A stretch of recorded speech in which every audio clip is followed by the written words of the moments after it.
देखिए बच्चे यहाँ पे आपका बेटा चैप्टर नंबर जो है 19 स्टार्ट कर रहे हैं हम, फाइनल अकाउंट विद एडजस्टमेंट। ठीक है, इससे पहले आपने कंप्लीट किया अभी फाइनल अकाउंट विदाउट एडजस्टमेंट वाला। अब यहाँ पे आप देखोगे कि एक नया टर्म ऐड हुआ, सिर्फ क्या, विद एडजस्टमेंट। एडजस्टमेंट का मतलब क्या है, डिफरेंशिएट कैसे होगा कि ये हमारी एडजस्टमेंट है, एक नॉर्मल क्वेश्चन है।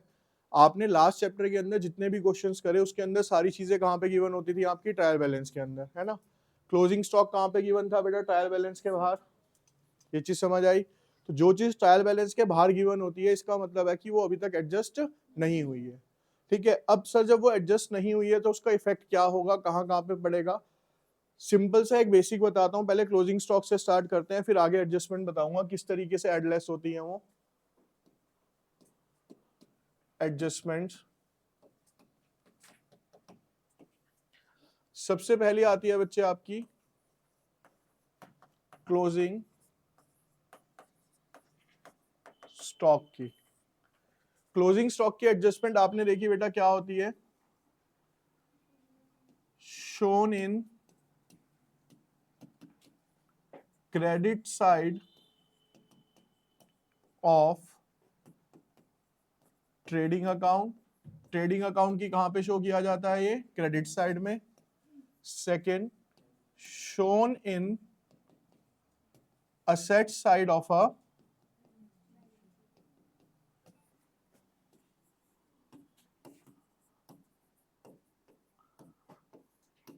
क्लियर। अब देखो बेटा यहाँ पे ये मैंने क्या करा है, आपको दो एडजस्टमेंट लिखी, सारी एडजस्टमेंट इसी तरीके से लिखवाऊंगा अभी आपको मैं। तो स्टार्टिंग के जो 2 पेज होंगे इस चैप्टर के लिए, वो स्टार्टिंग के 2 पेज आप बिल्कुल ब्लैंक छोड़ेंगे। ठीक है, पहला और उसके बैक वाला। अब रूल समझ लो, आपको एडजस्टमेंट याद भी नहीं करनी पड़ेगी, आप खुद से बना लोगे। देखो बच्चे, हमारे दो कॉन्सेप्ट्स होते हैं, एक होता है कैश बेसिस और एक होती है क्या, हमारी एक्रूअल बेसिस। ठीक है, अब बेसिकली हमने क्या पढ़ा कि एक्रूअल बेसिस ऑफ अकाउंटिंग ज्यादा काम करती है और ज्यादा वैलिडेट भी करती है, क्योंकि उसके अंदर आप प्रीपेड, आउटस्टैंडिंग वगैरह सब कुछ लेते हो जो भी बिजनेस के अंदर डील होता है। अब अगर मैं आपको बेसिक बताऊं, सीधा सा लॉजिक है कि मैं अकाउंट बना रहा हूं बेटा किसके लिए, 2024 और 25 के लिए।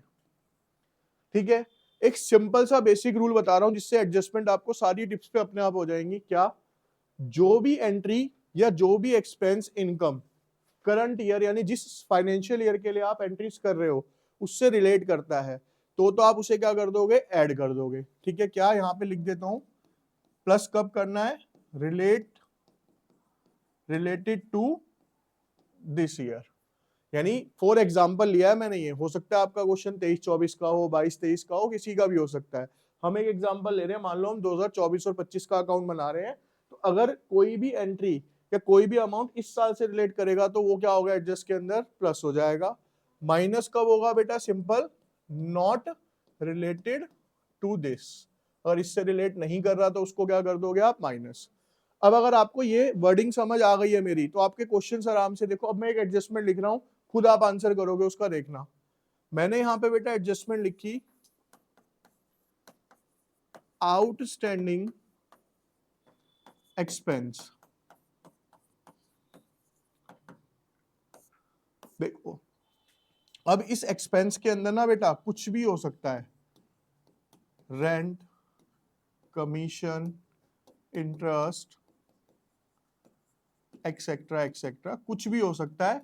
मैंने एक्सपेंस आपका एक हेडिंग ले ली, कोई भी नाम उसकी जगह पे आपका आ सकता है। ठीक है, अब एडजस्टमेंट करते टाइम हमें सोचना कैसे कि एडजस्टमेंट्स बनेंगी कैसे। सिंपल सा टास्क है, सबसे पहले बेटा मेरे को ये सोचना है, सर आउटस्टैंडिंग एक्सपेंस है, सर इसका जो नेचर होता है ना, आपने बताया हुआ है इसका नेचर होता है लायबिलिटी। इसका नेचर क्या होता है, और आप सबको अब तक ये पता चल चुका है लायबिलिटी कहां पे आती है, बैलेंस शीट की लायबिलिटी साइड में। तो पहली एडजस्टमेंट ऑटोमेटिकली बन गई क्या, shown in liability side of a balance sheet. Balance sheet की कहां पे शो कर देंगे बेटा हम इसको, लायबिलिटी साइड के अंदर। अब आते हैं जरा दूसरी एडजस्टमेंट पे, अब ध्यान से सुनना। आउटस्टैंडिंग एक्सपेंस है, आउटस्टैंडिंग का मतलब होता है बेटा कि इस साल मेरे को कोई रेंट पे करना था, कोई कमीशन पे करनी थी, कोई इंटरेस्ट पे करना था, लेकिन मैंने अभी तक पे नहीं करा, इसलिए वो मेरा आउटस्टैंडिंग है। मैंने वर्डिंग क्या बोली कि इस साल करना था, क्या करना था, इस साल। अभी आपको क्या बताया कि अगर रिलेटेड टू दिस ईयर है तो वो क्या हो जाएगा, उस एक्सपेंस के अंदर ऐड हो जाएगा। तो एडजस्टमेंट भी यहीं से निकल के आती है क्या, add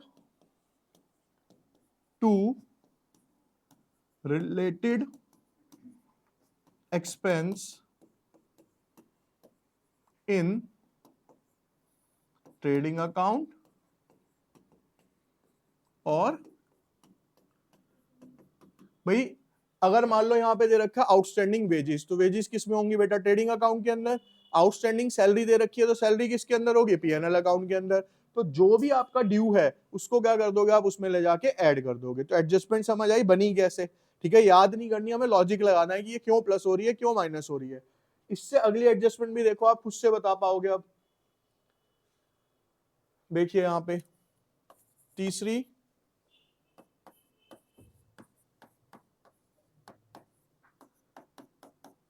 prepaid expense. Prepaid expense है, देखो सिंपल सिंपल ना टास्क बता रहा हूं आपको, जिससे कि आप याद ना करो, समझ के करो। प्रीपेड का सबसे पहले ना माइंड में नेचर याद कर लो। सर इसका नेचर होता है क्या? हमारी असेट्स होती है। तो असेट्स है तो सर कहां पे आएगी? ये बैलेंस शीट की असेट साइड में आएगी। तो आप क्या लिखोगे बच्चे यहाँ पे? Shown in asset side of a balance sheet. Simple, ठीक है जी। अब प्रीपेड की डेफिनेशन क्या थी सर? प्रीपेड वो खर्चा होता है जो मैंने एडवांस में पे कर दिया होता है आने वाले साल के लिए, आने वाले महीने के लिए। अब मैंने प्रीपेड कर दिया ना, इस जो भी जिसका भी मैं जिस मंथ का या जिस अकाउंट बना रहा हूं उससे रिलेट तो नहीं कर रहा, नाम में ही क्या है उसके? प्रीपेड। तो यानी कि सर वो इस अकाउंट से या जिस मंथ के लिए आप बना रहे हो उससे रिलेट नहीं करता। नहीं करता तो क्या बताया? माइनस कर दो। तो अब दूसरी एडजस्टमेंट क्या बन गई बेटा? यहां पे लिख दो आप, deduct from the related expense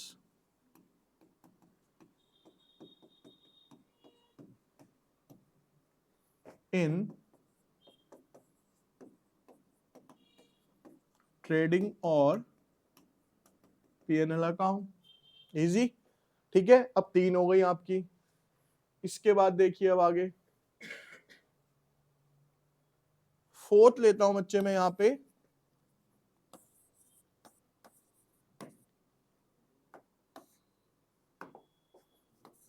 accrued income. Accrued income basically क्या लिखवाई हुई है? Income generated but not received is known as a accrued income. Clear? अब बेटा इसका नेचर लिख लो। एक्रूड इनकम सर क्या होती है? हमारी असेट्स होती है। ये लिखते ही तो एक एडजस्टमेंट क्लियर हो जाएगी अब आपको इजी से। तो सबसे पहली एडजस्टमेंट क्या हो गई? Shown in asset side of balance sheet. अब क्योंकि सर ये एक्रूड है, एक्रूड का मतलब इस महीने के लिए या इस साल के लिए कोई इनकम जनरेट हो गई थी लेकिन मेरे को रिसीव नहीं हुई। वर्डिंग क्या है सर? इस महीने या इस साल के लिए, यानी करंट ईयर से बिलोंग कर रही है। क्या हो जाएगी सर? ये ऐड हो जाएगी। तो एडजस्टमेंट क्या बन गई बेटा यहां पे? Add in related income in trading और पीएनएल अकाउंट। क्लियर? इसके बाद अगर देखते हैं हम पांचवी एडजस्टमेंट बच्चे आपकी, income received in advance. Income मेरे को एडवांस में रिसीव हो गई। आपको क्या बता रखा है कि नेचर होता है बेटा? इसका लायबिलिटी होती है। हमारे लिए क्या होती है ये? तो इसका नेचर हो गया सर यहाँ पे लायबिलिटी हो गई यहाँ के। ठीक है जी। अब देखो बेसिक काम आएगा, इसीलिए कहा था पहले और दूसरे चैप्टर की बोली थी कि वीडियो जरूर देख लेना वो एक बार। अब यहाँ पे क्या हो गया बेटा? ये shown in liability side of a balance sheet. ठीक है जी, कर दिया। अब सर इसमें लिखा है इनकम एडवांस में रिसीव हुई है, तो बेटा एडवांस में कब कोई चीज रिसीव होती है, जब उस महीने से या उस साल से रिलेट नहीं करती उसे तो एडवांस बोलोगे, है ना भाई। अभी क्या चल रहा है, मान लो नवंबर, किसी ने मेरे को दिसंबर की भी फीस दे दी, तो मैं बोलूंगा ना नवंबर में कि हाँ भाई दिसंबर की फीस एडवांस में आ गई, यानी वो नवंबर की नहीं थी। जब इस महीने या इस साल की नहीं थी तो क्या बताया, उसको माइनस कर दो। तो अब अगली क्या बन गई बेटा, deduct from the related income in trading और पीएनएल अकाउंट। ठीक है जी। अब एक आज की लास्ट और देखते हैं अभी के लिए, फिर क्वेश्चन करेंगे एक। सिक्स्थ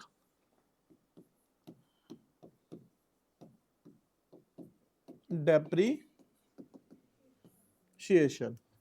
अब देखो इसकी डेफिनेशन में इसकी एडजस्टमेंट है, reduction in the book value of fixed assets. Sir depreciation का मतलब होता है कि जो हमारी फिक्स्ड एसेट्स हैं उसकी वैल्यू में जो गिरावट आती है वो क्या होता है, उसका डेप्रिसिएशन होता है। डेप्रिसिएशन का बेटा जो नेचर होता है ना वो होता है हमारा एक्सपेंस। क्या होता है बेटा हमारे लिए ये, ठीक है जी। अब एक्सपेंस आता कहाँ है सर, या तो वो ट्रेडिंग में आता है या फिर पीएनएल में आता है, लेकिन डिपेंड करेगा कि एक्सपेंस है कौन सा, डायरेक्ट या इनडायरेक्ट। सर प्रोडक्शन से तो इसका कोई लेना देना है नहीं, तो ये कौन सा बन गया हमारा, इनडायरेक्ट। इनडायरेक्ट है तो सर कहाँ पे आएगा, तो बस लिख दो यहाँ पे shown in debit side of PNL account. ठीक है जी। एक एडजस्टमेंट, दो जगह जाना होता है, एक तो पता चल गई सर, दूसरी डेफिनेशन है इसकी क्या, reduction in the book value of fixed assets. Fixed assets की वैल्यू को कम करता है। पहले आपको दिमाग क्या लगा, देखो लगाया करो, सोचनी है हमें चीज। सर एसेट्स आती कहाँ पे है, बैलेंस शीट में आती है, तो सर एडजस्टमेंट कहीं ना कहीं कहाँ पे होनी है, ये बैलेंस शीट में होनी है। सर एडजस्टमेंट इसकी डेफिनेशन में ये क्या लिख रहा है कि फिक्स्ड एसेट्स की वैल्यू को क्या कर देती है बेटा, ये कम कर देती है। कम कर देती है तो क्या लिखोगे यहाँ पे, deduct from the related fixed assets in balance sheet. मतलब देखो बेसिकली क्या है, फिक्स्ड एसेट से कम करने का मतलब क्या हुआ बेटा, यहाँ पे मान लो मशीनरी पे लगा तो मशीनरी में से माइनस कर दोगे, प्लांट पे लगा तो प्लांट में से, बिल्डिंग पे लगाया तो बिल्डिंग में से, जिस चीज पे डेप्रिसिएशन लगा उसमें से ये माइनस हो जाएगा। ठीक है। अब और समझो, इसका क्वेश्चन भी करेंगे, अभी पहले और चीज समझ लो यहाँ पे थोड़ी सी। देखिए बेटा अब ना कुछ कॉम्बो बनाते हैं यहाँ पे। सर एडजस्टमेंट के ना कॉम्बो क्या क्या बन सकते हैं वो समझ लो पहले यहाँ पे। ठीक है। पहला, एक प्रोबेबिलिटी ये होती है कि जो हमारी एडजस्टमेंट है या तो ट्रेडिंग या फिर, पहला कॉम्बिनेशन ये हो गया, मान लो आउटस्टैंडिंग वेजेस है, प्रीपेड वेजेस है, अगर कोई भी डायरेक्ट एक्सपेंस से रिलेटेड होगी तो वो कहां जाएगी, ट्रेडिंग में और बैलेंस शीट में। दूसरी क्या बन जाएगी सर, पीएनएल और बैलेंस शीट। सर या तो पीएनएल में जाएगी या फिर बैलेंस शीट में, एक कॉम्बिनेशन ये बनेगा आपकी एडजस्टमेंट का। तीसरा एक है, अभी नहीं बनेगा लेकिन बता देता हूं, वो होता है बेटा हमारा ट्रेडिंग, पीएनएल और बैलेंस शीट। ये बहुत रेयरर बनेगा, मतलब 2 से 3 एडजस्टमेंट होंगी जो तीनों में जाएंगी, वरना 95% एडजस्टमेंट सिर्फ किस में जाएंगी, इन दोनों कॉम्बिनेशन में जाएंगी, ट्रेडिंग बैलेंस शीट या पीएनएल और बैलेंस शीट के अंदर। क्लियर है यहां तक सबको, ठीक है। देखिए बेटा आपका ये चैप्टर का फर्स्ट क्वेश्चन करा रहा हूं मैं एडजस्टमेंट के तौर पे। मैंने आपको बेटा लास्ट क्लास में जो स्टेप सिखाए थे, फर्स्ट स्टेप जो रहेगा इसका हमेशा आप अपनी बुक में करते रहेंगे, साथ साथ अमाउंट में भी अलग हो सकता है, ठीक है, उसका डिफरेंस नहीं होगा कुछ भी। आप मेरे को देखिए मैं कर क्या रहा हूं।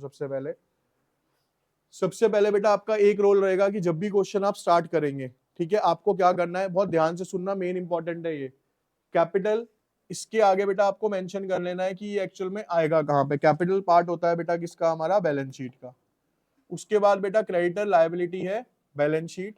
रिटर्न आउटवर्ड यानी कि परचेज रिटर्न है तो कहां पे जाएगी, ट्रेडिंग। सेल्स जाएगी ट्रेडिंग। बिल्स पेबल बेटा liability balance sheet. Plant and machinery assets है बैलेंस शीट।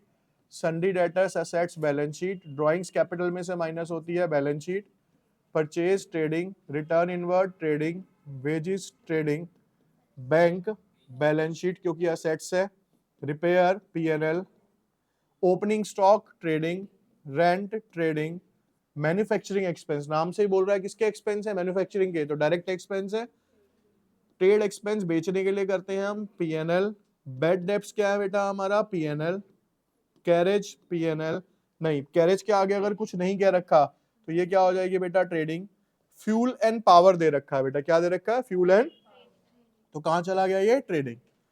अब इसके बाद वाला स्टेप और समझ लो जो इसमें ऐड ऑन हो जाता है, देखो ध्यान से सुनना, आपने सबसे पहले तो ये मेंशन कर लेना कौन सी चीज कहां पे जाएगी। सेकंड स्टेप में आपने क्या करना है बेटा, नीचे एडजस्टमेंट दी हुई है, क्लोजिंग स्टॉक आप सबको पता है, अगली एडजस्टमेंट क्या है, depreciate plant and machinery by 400। तो बेटा यहाँ पे आप देखोगे प्लांट एंड मशीनरी बुक के अंदर और इसके ऊपर आप डबल टिक कर दोगे, क्या कर दोगे यहाँ। उसके बाद दिया हुआ write off bad debts 500 rupees, तो बैड डेब्ट्स पे भी क्या कर दोगे आप यहाँ पे double tick. A sum of 40 is due for repair, यानी आउटस्टैंडिंग है रिपेयर्स, रिपेयर देखेंगे कहां पर है, रिपेयर आ रहा है बेटा ये, और यहाँ पे भी आप क्या कर देंगे डबल टिक। यहां तक समझ आ गया, क्लियर है भैया सबको। हमने क्या कर दिया बेटा, वहां पे डबल टिक कर दिया। इस डबल टिक का यूज क्या है वो मैं अभी आपको समझाऊंगा, ध्यान से सुनना, और ये इंपॉर्टेंट रहेगा क्वेश्चंस के अंदर। अब यहां से हट जाएगा फिलहाल के लिए, ठीक है। अब मैं बेटा सबसे पहले बनाता हूं बच्चे यहाँ पे फॉर्मेट,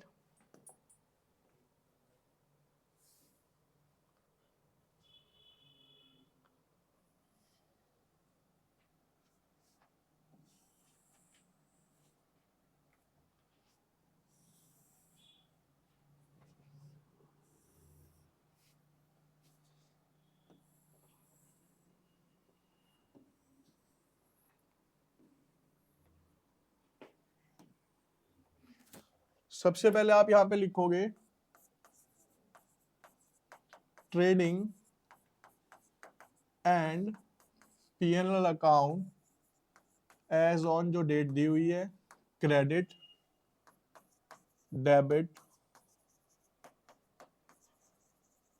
पर्टिकुलर अमाउंट,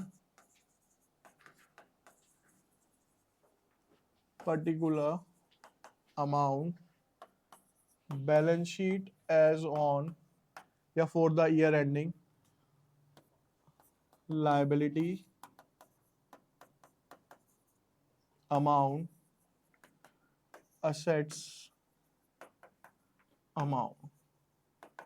ठीक है बच्चे, सबसे पहले क्या दिया हुआ बेटा हमें, कैपिटल गिवन है, कैपिटल किस में आता है बैलेंस शीट, तो आप बैलेंस शीट की लायबिलिटी साइड में यहाँ पे मेंशन कर लेंगे कैपिटल, और अमाउंट है बेटा इसके अंदर 10,000।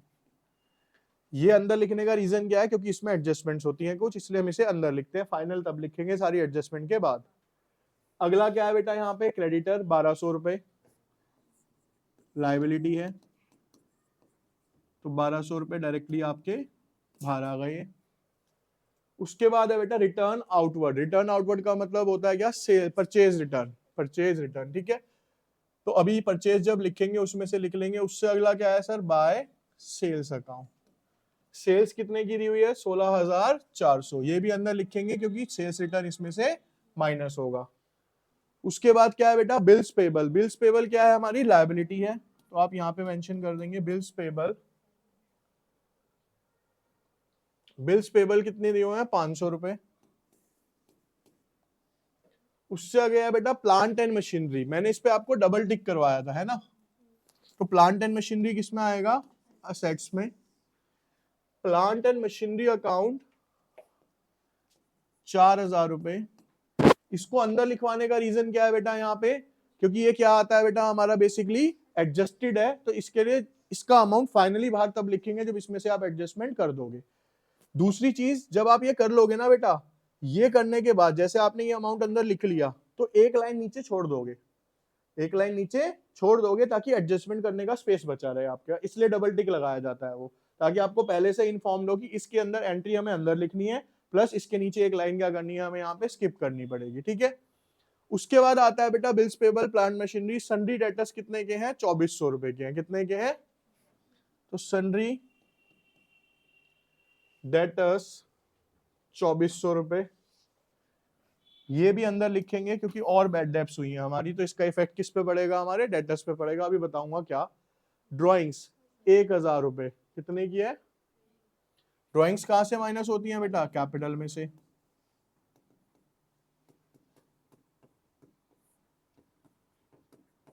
$19,000। उसके बाद परचेज 10,000, सॉरी 9,000। उसके बाद बेटा आएगा आपका 2 परचेज, परचेजेस कितनी है मेरी? 10,500। रिटर्न इनवर्ड, रिटर्न इनवर्ड का मतलब होता है कौन सा? Sales return.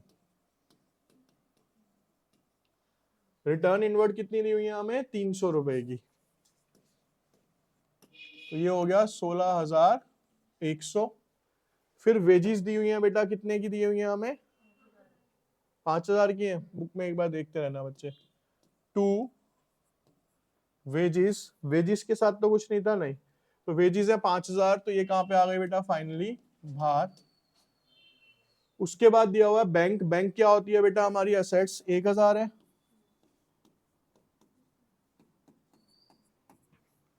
उसके बाद दिया हुआ है बेटा रिपेयर, रिपेयर आता है बेटा पीएनएल में, तो थोड़ा सा गैप लेके यहाँ पे मेंशन करेंगे इसे आप। और इसके साथ एडजस्टमेंट भी है हमारी, तो 2 रिपेयर 50 रुपए, ये आप अंदर ही मेंशन कर लेंगे। फिर दिया हुआ है ओपनिंग स्टॉक 2000 का। ओपनिंग स्टॉक कहां पे आता है? ट्रेडिंग के डेबिट साइड में, 2000। उसके बाद दिया हुआ है बेटा रेंट, रेंट कितना दिया हुआ हमें? 400 रुपए का, ठीक है। रेंट के साथ भी कोई एडजस्टमेंट नहीं है, तो 2 रेंट अकाउंट 400 रुपए। फिर दिए हुए हैं बेटा मैन्युफैक्चरिंग एक्सपेंस 800 रुपए, डायरेक्ट एक्सपेंस है, तो 2 मैन्युफैक्चरिंग एक्सपेंस 800 रुपए। फिर दिया हुआ है 2 ट्रेड एक्सपेंस, ट्रेड एक्सपेंस भी क्या है बच्चे? हमारा इनडायरेक्ट है, 700 रुपए। उसके बाद बैड डेब्ट्स दिए हुए हैं कितने? 200 रुपए के, तो आप यहां पे लिख लेंगे 2 बैड डेब्ट्स, अंदर लिखेंगे इसे क्योंकि इसके साथ क्या है? हमारी एडजस्टमेंट है। फिर दिया हुआ बेटा कैरेज, कैरेज के आगे कुछ नहीं मेंशन था, तो ये क्या बन गया हमारा? Direct expense. 2 कैरेज कितने का है? 150 रुपए। और फिर दिया हुआ 2 फ्यूल एंड पावर, कितने का दिया हुआ है? 100 रुपए का, ठीक है। अभी इसमें से एक रिटर्न करनी माइनस रह गई ना, रिटर्न इनवर्ड कितनी थी ये? आउटवर्ड कितनी है? 500 रुपए ना। देखो ये अंदर लिखने की वजह से ना ये चीज भी होती है कि अगर इन केस आपके माइंड से स्किप होगा तो आपको याद आ जाएगा सडनली कि ये एडजस्टमेंट अभी बची हुई है हमारी, ठीक है। अब आपने ये करने के बाद बेटा इसकी बैलेंसिंग करनी है। बैलेंसिंग का बेसिक टास्क वही है जैसे आप करते आ रहे हो बेसिक चैप्टर से। पहले आप डेबिट साइड का टोटल करेंगे, तो 2 12,000, 12 और 5 17, 17,900, 17,900 और एक मिनट, 12 12 और 5 17, 17,900, हजार ही कर लो, 18,050 रुपए हो गए। डेबिट में कितने हो गए बेटा ये? 18,050। इसके बाद इधर कितना है? 16,100, तो यानी लॉस आएगा आपका। नहीं, क्लोजिंग स्टॉक भी दिया हुआ है हमें कितना? बाय क्लोजिंग स्टॉक 1450, और यहां पे भी आ जाएगा क्लोजिंग स्टॉक 1400। बेटा 18,050 माइनस 16,100 माइनस 1450, 500 आ रहा है। तो बेटा आपके पास बाय ग्रॉस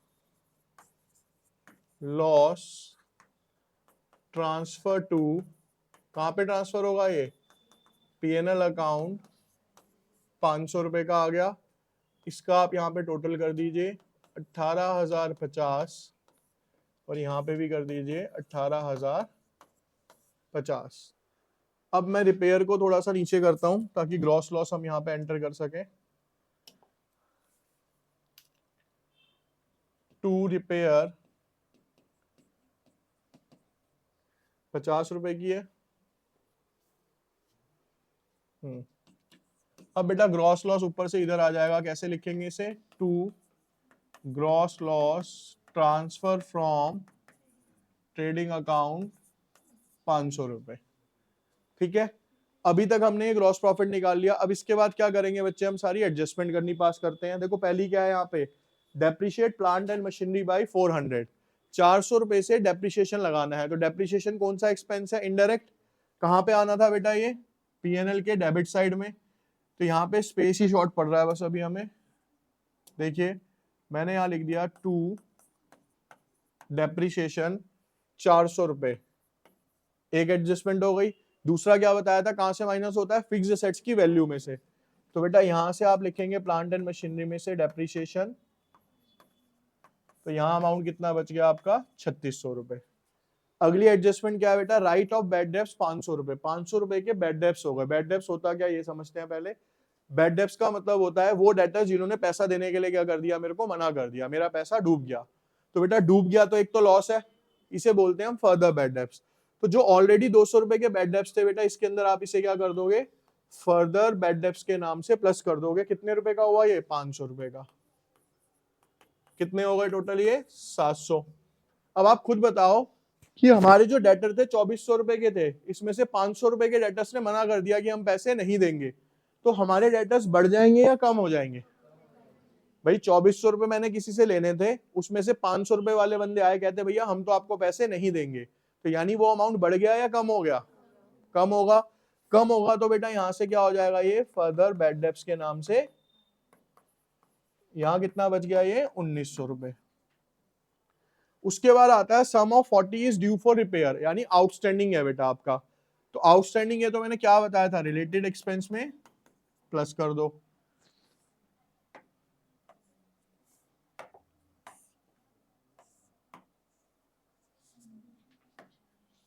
₹50 का था, 40 रुपए का और हो गया, कितना आ गया, 90। और क्योंकि आउटस्टैंडिंग है तो नेचर क्या हो गया इसका, लायबिलिटी, तो आउटस्टैंडिंग रिपेयर 40 रुपए। ठीक है, अब बेटा इसको टोटल करते हैं, 500, 400, 900, 900 और 700 कितने हो गए बेटा, 1600, 1600 और 400 कितने हो जाएंगे, 2000, 2700, 2790, कितना आ रहा है, 2790। ठीक है, तो बेटा अब आपका जो लॉस निकल के आया ना, by net loss transfer to capital account, कितना है, 2700, टोटल कर दो यहाँ 2790, और ये भी हो गया बेटा आपका 2700। अब जो नेट लॉस आया कहां से माइनस होता है बेटा आपका, कैपिटल से, तो माइनस कर दो यहां से नेट लॉस 2790।